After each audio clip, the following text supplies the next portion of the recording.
नमस्कार. बघा, आपल्याला तुरीची भाजी करायची. आज तुरीचं घुगऱ्या, याला आमच्याकडं काय म्हणतात, तुरीचे घुगऱ्या. तर हे आपल्या अशा गावरान तुरी येतं. गावरान तुरी म्हणलं का अशा बारीक असतात बघा, अशा बारीक, एकदम बारीक असतात. आणि आता बघा ते हायब्रिड निघलेल्या आहेत काही तुरी, तर एकदम टपुरा दाणा असतो, त्या नाही घ्यायच्या. अशा गावरान तुरी आता हे आमच्या घरच्या तुरी आहेत बघा. आणि आपल्याला गावरानच पद्धतीने मस्त अशी भाजी करायची बघा. येते एकदम छान, एकदम हेल्दी बघा हे. तर याला आपल्याला आता 2 पाण्याने घ्यायच्यात. तर हे मी पातेल्यामध्ये टाकून घेते, कारण का मी अशा कच्च्याच शिजवणार आहे घुगऱ्या. ह्या अशाच घुगऱ्या शिजवून घेणार आहे. आता तुम्हाला जर वाटलं ना तर तुम्ही याला रात्रभर भिजून मग पण कुकरला लावू शकता. पण मी याला अशा 10-12 शिट्ट्या देऊन घेणार आहे, कारण का आमच्या इकडे ना अशाच घुगऱ्या करतात कच्च्या, भिजून कोणीच करत नाही बघा. पण काही काही ठिकाणी ना असं भिजून करतात, तुरी आधी भिजू घालतात आणि मग घुगऱ्या शिजवतात. पण याची चव आहे ना छान लागते भिजवल्यापेक्षा. भिजवल्याची चव जवळ थोडी कमी लागते, याची छान चव लागते एकदम. तर मी अशा कच्च्या तुरीचं आता धुवून शिजवणार आहे मस्त बघा. याला 2 पाण्याने आपण धुवून घेऊ. तर बघा आता पाण्याने मस्त आपल्याला अशा धुवून घ्यायचं. आता एकच जर तुरी आणल्या ना तर त्याच्यावर पावडर वगैरे काही पण असतं. तर आपल्या घरच्या तुरी आहेत ना, त्याच्यामुळे एकदम स्वच्छ तुरीत बघायचं, काही पावडर वगैरे असं काही नाही आहे बघा. आपल्याला अशा 2 पाण्याने धुवून घ्यायच्या. तर बघा मी चांगलं अशा 2 पाण्याने मस्त धुवून घेतलेलं आहे. तर आता त्याच्यामध्ये आपल्याला पाणी टाकायचं.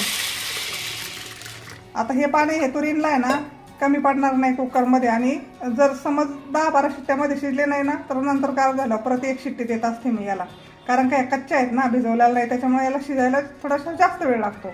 आता तुमच्याकडे टाईम असेल तर तुम्ही नक्की या पद्धतीने एकदा करून बघा. आणि जर टाईम नसेल तर भिजून केलं तरी चालेल. पण मी अजून भिजून केलेली भाजी कधी खाल्लीच नाही आहे, त्याच्यामुळे आपण आता या कुकरला 10-12 शिट्ट्या देऊन घेऊ आपण. तर मी आता हे कुकरमध्ये असंच पातेलं ठेवून देते. तर हे बघा आपण अशा मस्त घुगऱ्या शिजवून घेतलेल्या आहेत, पाहू शकता तुम्ही. अशा मऊ शिजल्यात एकदम, पाहू शकता अशा मऊ झाल्यात एकदम, मऊ शिजल्यात. कारण का याला आहे ना मी 10-12 जवळजवळ 10-12 शिट्ट्या दिलेल्या आहेत बघा, 10-12. आता आपल्याला याच्यात वाटण टाकायचं ना, वाटणात थोड्या पण शिजतात ह्या घुगऱ्या थोड्याफार.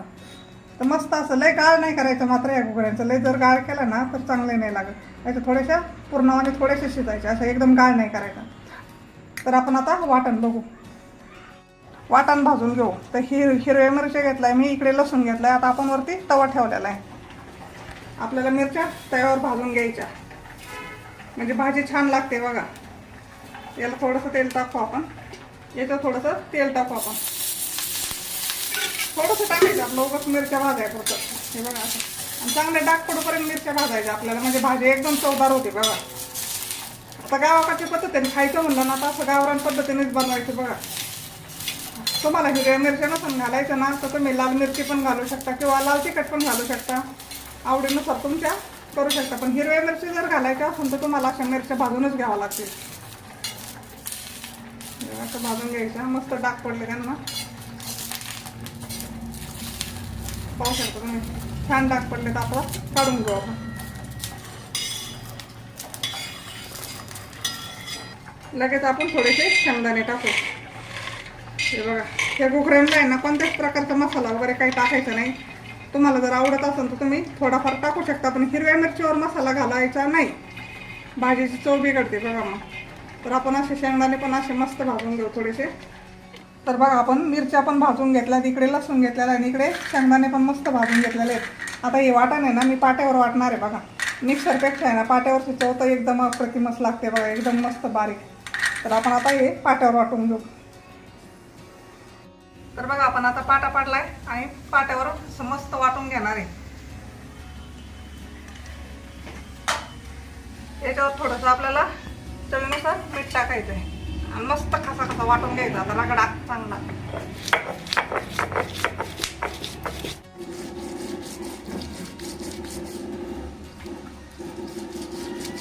त्याला शेंगदाणे वाटून घ्यायचे. तर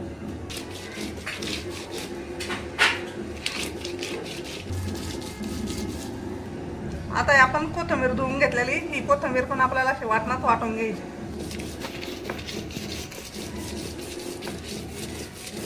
तर बघा आपण अशा प्रकारे वाटून घेतलेलं आहे. हे बघा असं पाट्यावर वाटलेलं आहे बरं काही. कोथिंबीर, लसूण, हिरव्या मिरच्या, असं मस्त मीठ, हे असं मस्त पाट्यावर वाटून घेतलेलं आहे. आता लगेच कढई ठेवू आपण. तर आपण आता गॅस पेटवलाय, कढई ठेवून देऊ आपण. हे बघा कढईत करायचं आपल्याला मस्त कालवण. तर कढईत तापली, आपण तेल टाकू. आता तेल तुमच्या आवडीनुसार टाकायचं. मस्त. आता उन्हाळा आहे, कसं थोडंसं तेलकट कमीच खायचं, पण उन्हाळ्यात आहे ना कडधान्य छान लागतं बरं का खायला, एकदम मस्त. कोणतंही कडधान्य असू द्या चांगलंच लागतं. आता ही मी 4-5 जणांसाठी भाजी करते, त्याच्यामुळं तेल पण मी त्याप्रमाणेच टाकलेलं आहे. आता त्याच्यामध्ये आपल्याला कोथिंबीर टाकायची अशी. बाकीचं आता आपण मिरचीमध्ये आपण मीठ, मिरची, लसूण भरपूर वाटलेला आहे, त्याच्यामुळे आता फोडणीला टाकायची लसूण काहीच गरज नाही बघा. ही फक्त कोथिंबीर टाकून द्यायची. त्याला थोडंसं आपल्याला तडतड करून घ्यायचं. याला पण जास्त तडतड नाही करून द्यायचं आपल्याला, असं थोडंसं नॉर्मल काहीतरी तेलामध्ये परतून घ्यायची. तर आपण आता या शिजलेल्या घोगऱ्या मस्त आपल्याला अशी फोडणी द्यायची बघा, ह्या टाकून द्यायचं. अशी जायची काही कसर नाही राहिले बरं का, असं लय गाळ पण नाही करायचं आपल्याला, म्हणजे खायला एकदम छान लागतात बघा. आणि आता याला थोडंसं हलवून द्यायचं आपल्याला, आणि लगेच हे आपण वाटलेलं वाटण टाकून द्यायचं याच्यामध्ये. इथे धुवून टाकायची मस्त. आणि मस्त असं घट्ट पातळ पण येतंय ना, रसा असा चुरून खायचं म्हणलं ना आपल्याला पातळच छान लागतं बघा. तर याला आता आपल्याला चांगलं मिक्स करून घ्यायचं बघा. याला काय आपल्याला वाटण फ्राय वगैरे करायचं नाही, असं कच्चं वाटण टाकून द्यायचं. आणि याला 5-7 मिनटं परत आपल्याला असं मस्त घुगऱ्या उकळून घ्यायच्या. आता याच्यामध्ये आपल्याला पाणी टाकायचं थोडंसं. शेळ्या तर एकच नंबर लागतात बघा, एकदम मस्त. असं बाजरीची भाकर, ज्वारीची भाकर जर केली ना याच्याबरोबर, आणि चपाती बरोबर पण एक नंबर लागतात बघा हे घुगरे. हे बघा, आणि एकदम गावाकडच्या पद्धतीने बघा. आमच्या गावाकडे तर अशाच घुगऱ्या करतात मस्त. जास्त घट्ट नाही करायचे, जास्त पातळ पण नाही करायचे, असे एक नंबर चवीला घुगऱ्या लागतात. आणि याला काही हळद वगैरे टाकायची नाही बरं का अजिबात. हळदीने ना घुगऱ्यांची चव जाते पूर्ण, त्याच्यामुळे याला आमच्या इकडे हळद टाकत नाही, आणि कधीच टाकली नाही आणि आजपर्यंत हळद. कारण की मी एकदा त्या वालाच्या घोगऱ्या टाकल्या ना, तर मला कमेंट आल्या होत्या, हळद टाकली नाही. पण त्या वालाच्या घोगऱ्याला पण हळद टाकत नाही. वालाच्या घोगऱ्याला झालं, या तुरीला झालं, आपण मटकीला हळद टाकू शकतो, दुसऱ्या भाज्यांना टाकू शकतो म्हणजे कडधान्याला, पण हुलगे, वाल किंवा तुरी याला आम्ही अजिबात हळद टाकत नाही. आता तुम्हाला जर टाकायची असेल याला थोडीशी हळद, तर तुम्ही टाकून बघा, आणि अशा प्रकारच्या घुगऱ्या खाऊन बघा, आणि हळदीच्या पण खाऊन बघा, चवीला कोणते छान लागतात तुम्ही बघा.